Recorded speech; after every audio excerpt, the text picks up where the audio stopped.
queridos alunos, chegamos aí ao final da semana, sexta-feira, né? Sexta-feira sextou e sextamos aqui com as discussões na disciplina Direito Romano e História do Direito, agora falando sobre a história do direito brasileiro e como que a gente vai ter a influência da história nas relações jurídicas. É até engraçado porque eu tenho pensado aqui sobre essas aulas e muitas vezes eu não quero simplesmente ficar falando fatos históricos que muitos de vocês conhecem, infelizmente outros não, porque a gente às vezes passa a dar mais valor para a história que não é nossa do que verdadeiramente a nossa história, mas acho que a gente ganha muito trabalhando de forma sistemática cada ponto da história do Brasil, até para ver os equívocos, tanto jurídicos quanto políticos, quanto sociais, que a gente sofre até hoje nas relações de Estado, né? A aula de hoje tem como tema a vinda da família real portuguesa para o Brasil. E a gente vai falar sobre isso trabalhando algumas questões que às vezes são tratadas de forma caricata e outros momentos tratadas como uma grande estratégia política, mas é interessantíssimo estudar essa parte da história do Brasil, que se mistura com a história de Portugal, evidentemente por termos sido, né, uma colônia portuguesa, mas nessas discussões é muito interessante perceber como que mudanças de interesse político de quem estava no poder vai trazer mudanças de acesso de direitos e de desenvolvimento para o Brasil. E aí é muito interessante porque nesse momento da história da vinda da família real portuguesa para cá, evidentemente que isso aconteceu por interesse de Portugal, mas nós vamos ter a consequência de trazer uma aceleração para a independência do Brasil. E aí a gente vai discutir algumas questões fundamentais aqui. Para começar contando essa história, eu coloquei ali até um quadro de Portinari, no qual ele retrata a chegada da família real portuguesa no Brasil, mas o que a gente tem é uma grande crise no Império Português, né? Portugal sofre essa crise especialmente por causa da expansão do Império Napoleônico, né? E aí muitos vão discutir se esse momento da vinda da família real portuguesa para o Brasil é um momento que vai influenciar na independência ou já é o início do processo de independência do Brasil. A gente pode ter essas duas visões aí. O que é interessante perceber é o motivo dessa vinda, né? A gente vai ter a transmigração da corte portuguesa para o Brasil fugindo de Napoleão Bonaparte, que estava expandindo o território francês, fazendo a expansão napoleônica, e aí o rei Dom João VI vem com toda a família real e com toda a nobreza portuguesa para o Brasil.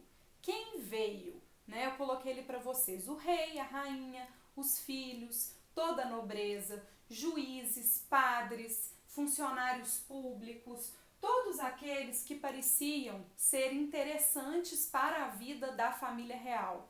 Então, todos aqueles que tinham alguma convivência, tinham alguma estirpe, eram vinculados à nobreza, vieram para cá, porque eles não seriam largados para serem atacados por Napoleão.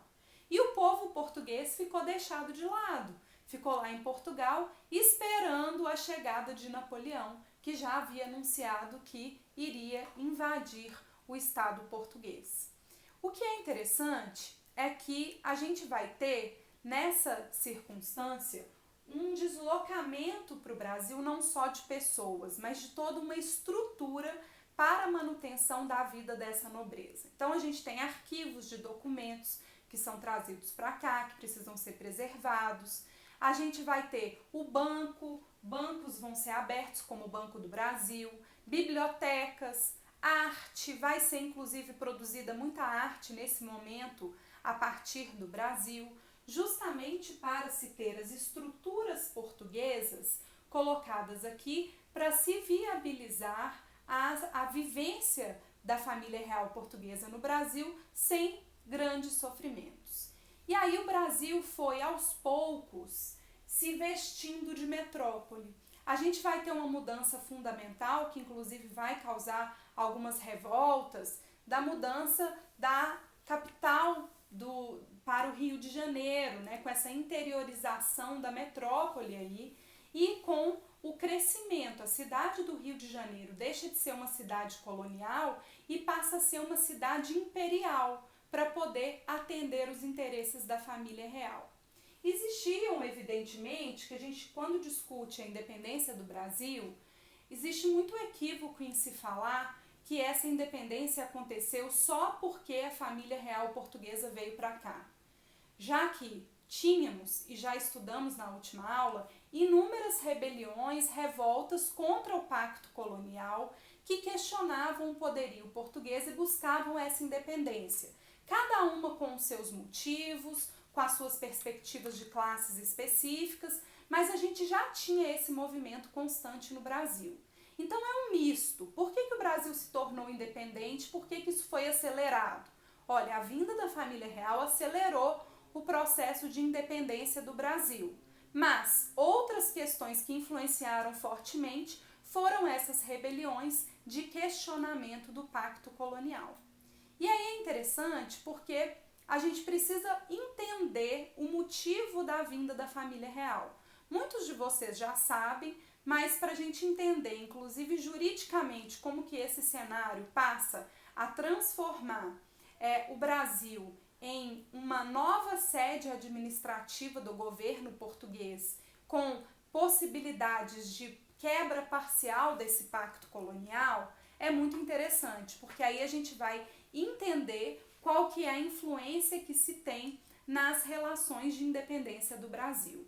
E o que aconteceu foi que Napoleão Bonaparte, pensando muito em difundir os ideais e os interesses da França, com um pensamento que teoricamente defendia a Revolução Francesa, liberdade, igualdade, fraternidade, principalmente a liberdade, Napoleão começa a querer, levantando essa bandeira de idealismos que era abraçada pelo povo francês e por muitos ideários do mundo inteiro, Napoleão levanta essa bandeira, mas levanta essa bandeira em prol da busca de uma hegemonia política, econômica e social da França sobre todos os outros estados.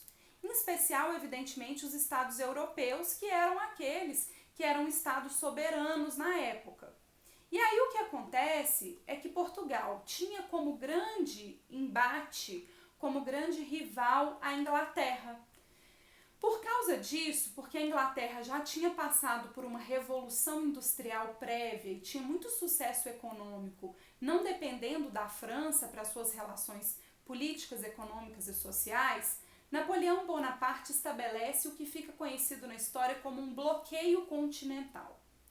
E ele estabelece que todos os estados europeus que continuarem comerciando com a Inglaterra, eles sofrerão invasões francesas dos seus militares, né? Então, a expansão napoleônica aconteceria em cima desses estados que não obedecessem às regras do bloqueio continental. O que aconteceu é que a gente pode pensar, nossa, então ele prejudicou muito a Inglaterra, né? Mas nem tanto, porque a Inglaterra já tinha negócios que envolviam inclusive colônias que não eram vinculadas às relações de negociação somente dentro da Europa. Mas quem foi muito prejudicado com o bloqueio continental foram os estados que tinham negociações fortes com a Inglaterra e dependiam economicamente dessas negociações.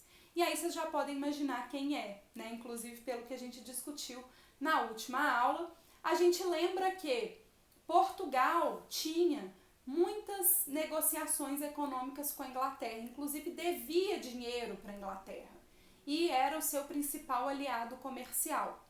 Diante do bloqueio continental, Portugal sabia que, se continuasse comerciando com a Inglaterra, poderia sofrer uma invasão de Napoleão e, se deixasse de comerciar com a Inglaterra, poderia quebrar, porque era a sua principal fonte de negociação econômica. E aí o que acabou acontecendo?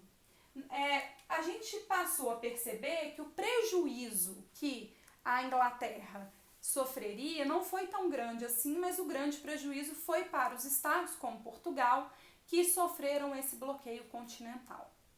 Por causa disso, os ideais da Revolução Francesa, que eram difundidos por Napoleão, e tudo aquilo que era aclamado como algo ideal naquela época, era bastante controverso para essa política impositiva do bloqueio continental e da própria força napoleônica, porque ele defendia liberdade, igualdade, fraternidade, estabelecia a defesa de estados liberais no mundo inteiro, mas quando se tratava das suas relações políticas comerciais, Napoleão estabelece um bloqueio continental e aqueles que quebrarem esse bloqueio serão invadidos pelo exército francês. E foi isso que aconteceu, né? Quando a gente faz uma análise crítica, então, sobre esses ideais da Revolução Francesa, a gente vai perceber que eles são ideais que realmente não eram praticados por Napoleão, mas serviam como uma ideologia, uma bandeira a ser levantada para parecer que existia algo valoroso por trás dessas invasões francesas, que eram muito pouco libertárias e muito mais hegemônicas, né, de busca de hegemonia da França sobre os outros estados europeus. E aí o que aconteceu? Portugal violou o bloqueio continental, justamente porque não tinha solução. Então Portugal pagou para ver. E Portugal não duvidava não, tá, gente, de que Napoleão iria invadir as terras portuguesas. E aí o que aconteceu, o que acabou acontecendo foi que Portugal quebrou o bloqueio continental, continuou comerciando com a Inglaterra e então Napoleão, que não estava blefando, mandou em cerca de 23 mil soldados para o território português para poder invadir Portugal, né? E aí, quando os primeiros ataques aconteceram em Portugal, qual que foi a solução encontrada por Dom João VI? Ao invés de ficar lá esperando que Napoleão chegasse, porque ele já sabia, ele fugiu para o Brasil. E olha que interessante, coloquei um mapa aqui para vocês verem, vou puxar vocês para mais pertinho, para vocês enxergarem. Aqui está Portugal, ó. Portugal na ponta da Europa e a França está aqui. Para a França chegar até Portugal, com seus 23 mil homens, Napoleão precisava passar pela Espanha. E a Espanha autorizou a passagem livre até chegar a Portugal. E o que Napoleão, já que a Espanha, né, também era um rival de Portugal de muitos anos, desde o Reino de Castela, que a gente já discutiu aqui, a Espanha autoriza a passagem do exército napoleônico para chegar a invadir Portugal por causa da quebra desse bloqueio continental. E aí o que acaba acontecendo é que Dom João VI, ele na história é discutido se ele é um covarde ou se ele tinha um plano de fuga estratégico fenomenal. Muitos autores, inclusive autores brasileiros, que gostam muitas vezes de difamar a família real portuguesa, evidentemente vão falar, era um covarde, fugiu, e realmente há uma covardia em largar o seu povo para trás, né, e deixar o seu povo para sofrer a interferência do exército francês. Mas, por outro lado, muitos vão demonstrar que foi tudo muito bem calculado, que já estava tudo preparado para a saída da família real portuguesa de Portugal com Dom João VI, e que ele calculou tudo de forma a pensar que, assim, ele não poderia ser morto, sofrer as interferências do Império Francês, né? E, ao mesmo tempo, ele conseguiria manter as negociações com a Inglaterra. Então, o que aconteceu? Muitos vão entender que ele tinha um plano de fuga estratégico sensacional. Inclusive Napoleão. Tem alguns relatos de Napoleão históricos, documentos históricos, em que se fala quando ele já estava isolado, pensando sobre as relações da França, sobre o que ele errou. Quando ele se refere a Dom João VI, ele fala que foi o único que o enganou e que ele foi realmente enganado pelo rei de Portugal, né? E o que acaba acontecendo com essa situação toda é que a Inglaterra, porque foi aquela que foi o motivo da quebra desse bloqueio continental por Portugal, vai auxiliar Portugal para se proteger de Napoleão. Então ela auxiliou como? Mandou soldados para ficarem em Portugal, para poder ajudar quando as tropas estivessem lá. Ajudou a família real portuguesa, mandando navios para poder escoltar até chegar aqui ao Brasil. A viagem demorou cerca de 2 meses para eles chegarem ao Brasil. Mas quando Napoleão passou o território francês, passou pelo território da Espanha e chegou lá em Portugal, a família real já não estava lá, né? E falou: Ked, cadê esse povo, gente? E aí não tinha mais como se agir contra a família real portuguesa. Evidentemente que a invasão napoleônica fez o povo português sofrer muito. A gente vai falar sobre isso na próxima aula, que inclusive vai ser o movimento português que vai levar à volta da família real e a determinação, a decretação da independência do Brasil. Mas é muito interessante perceber que estrategicamente, olhando com um olhar sob uma perspectiva da família real, foi um golpe de mestre, mesmo que tenha sido um golpe covarde. Dom João VI, ele, quando chegou aqui, então ele vai trazer uma série de mudanças, justamente porque se precisava de ter um Brasil colônia que atendesse às necessidades de todos esses nobres e da família real portuguesa que estava aqui. Uma das primeiras coisas que ele fez foi abrir os portos brasileiros. Até então, todas as negociações que aconteciam, elas aconteciam via metrópole, via Portugal. E aí ele abre os portos brasileiros e faz um deslocamento de estrutura de comercialização, porque o Brasil passa a ser o centro estrutural de negociação portuguesa, né? Então já começa a se comerciar a partir do próprio Brasil colônia. E o que eles vão fazer é a assinatura de vários tratados. Eu até estou destacando um aqui para vocês. O Tratado de Comércio e Navegação para beneficiar a Inglaterra. A abertura dos portos não beneficiou tanto porque a Inglaterra já negociava através de Portugal aqui no Brasil. Mas o que beneficiou muito foi especialmente esse tratado de negociação comercial, porque eram cobrados impostos, tributos para os produtos estrangeiros entrarem no Brasil. E olha para vocês verem o que determinava o tratado. Os produtos de qualquer país eram cobrados 24% de impostos em cima desses produtos. Para os produtos portugueses entrarem, era cobrado 16%. E para os produtos ingleses entrarem, era cobrado 15%. Então, a gente percebe que um produto inglês, ele era menos taxado para entrar no Brasil do que um produto português. A diferença de 1%, mas muito significativa se a gente pensar que Brasil ainda era colônia de Portugal, né, e que a prioridade se colocou nesse tratado aí para a Inglaterra. Mas muito em função de negociações de trocas, inclusive pela ajuda que a Inglaterra deu a Portugal nessa fuga e na luta contra Napoleão, né?